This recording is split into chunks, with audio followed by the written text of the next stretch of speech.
My name is James, and today I'm going to be making a Christmas cake. The first thing we need to do is place all of our dried fruit into an appropriate size saucepan. So what I'm going to do is take my sultanas, prunes, got some chopped dates, currants, apricots, and raisins. And then we're going to add to that the grated apple,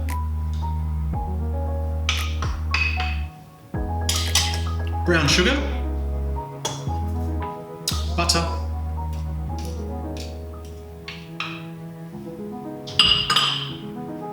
I've got some Cointreau and some brandy. And then finally we'll add the spices, which is cinnamon, mixed spice, and some nutmeg.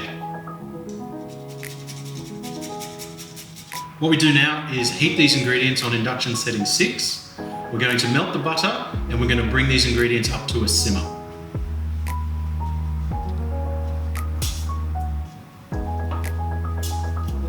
So the butter's starting to melt now, and it is important just to stir regularly while the butter is melting and all the ingredients are being heated.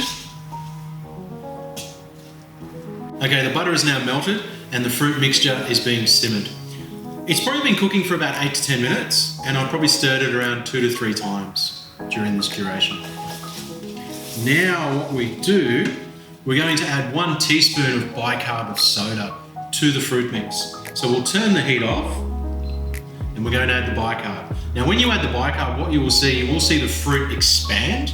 You will see a lot of aeration happening. That's why we've got an appropriate size pan, just to accommodate the expansion of the fruit mix. So add that all in one. Really important now, we really give it a good thorough stir. Smells amazing, smells absolutely amazing. And yeah, you can see the fruit just all expanding now. There we go, everything is completely mixed. This bicarb and this cooking process will soften the fruit. There we go. Step 1 is now complete.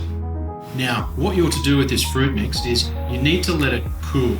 It's very important when we move on to the next step that this fruit mix needs to be cool.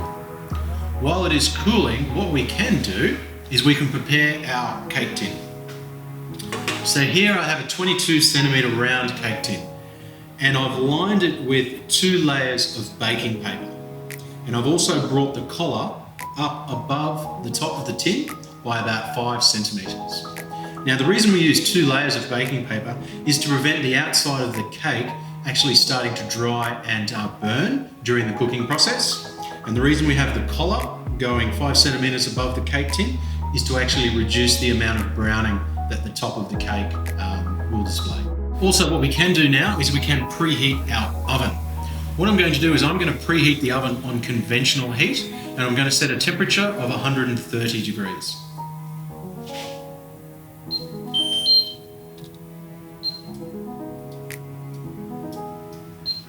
There we are. Now, in your oven, please make sure that you've got the rack sitting on shelf position 2, because that's the shelf position that we're going to place the cake tin on. Now, I've chosen conventional heat, and that's the best function for cooking a very dense cake like this Christmas cake. Now once the fruit mix has cooled down, which we have here now, you can see it's nice and glossy and very plump. All the fruit is soft, absorbed all the liquid. There we are, ready to move on to the next step. Now what we're going to get a nice large bowl, and we're going to place in our cooled and cooked fruit mix. There we are. Now to this, what we're going to add is we're going to add our plain flour and our self-raising flour. Very important, we just sift these flours over the fruit mix. Here we are. We're also going to sift in the cocoa powder. Then to this we'll add our marmalade. And then finally, I'm going to add in our eggs.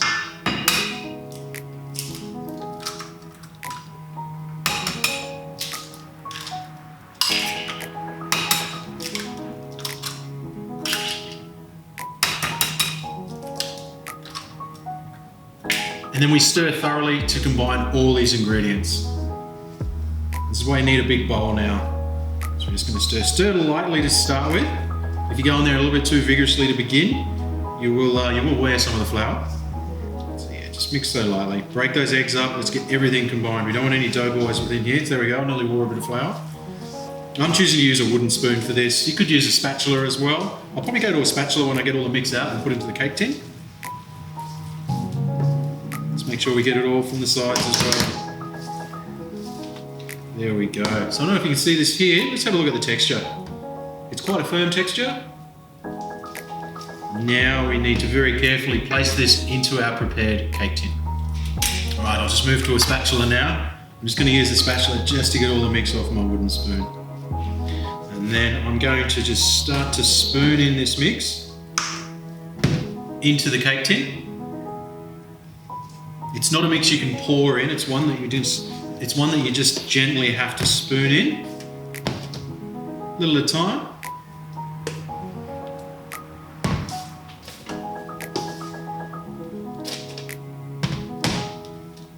I'm just starting to smooth it down after I've added half the mix, just to make sure it's nice and even.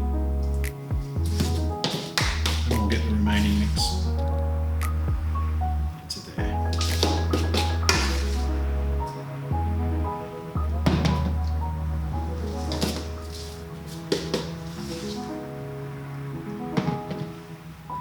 Grab your spatula again, just to get all that mix up.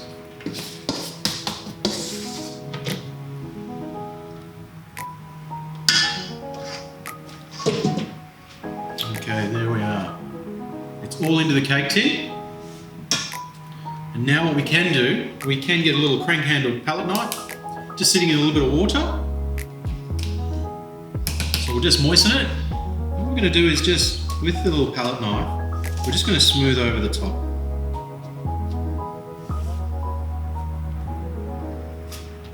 You can use your hands as well, but I find a palette knife works much better. Much cleaner too. There we go. Now the last thing we're going to do is we're going to decoratively place some whole blanched almonds just over the surface of the cake.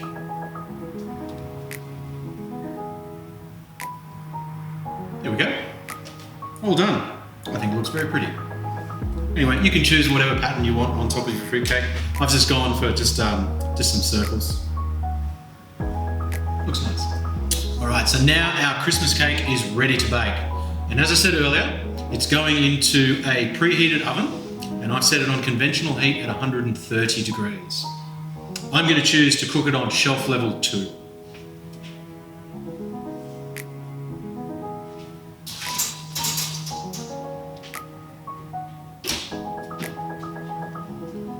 Now this Christmas cake is going to take anywhere from 3 to 3.5 hours to fully bake. After about 3 hours, I just take the cake out, place a skewer into the middle, and just ensure that the skewer comes out clean. Once the skewer comes out clean, your cake will be cooked and will be ready to cool. If your cake needs further time to cook, you can give it another 15 to 30 minutes. You'll probably find it will cook within the 3.5 hour mark. Okay, now, here is a finished Christmas cake. What you need to do is when your cake comes out of the oven, let it cool for around 2 hours in the tin. And then remove it, and then we're going to store it. All right, so what I'm going to show you now, I'm going to cut the cake in half. I just want to show you the inside, and then I'm going to cut a slice. So let's take our cake, carefully lift him onto my board. I'm using a serrated edge knife. Just going to cut him in half, like that. Let's have a look at this beauty. Oh yeah, amazing. There we go. That's the inside there of our beautiful Christmas cake. And we'll take a slice.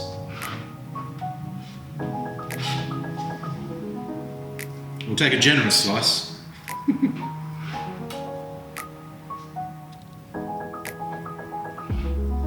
Lovely. This is really rich and really moist. I've been feeding mine for about 4 weeks. It's amazing. There we are. Trim him up.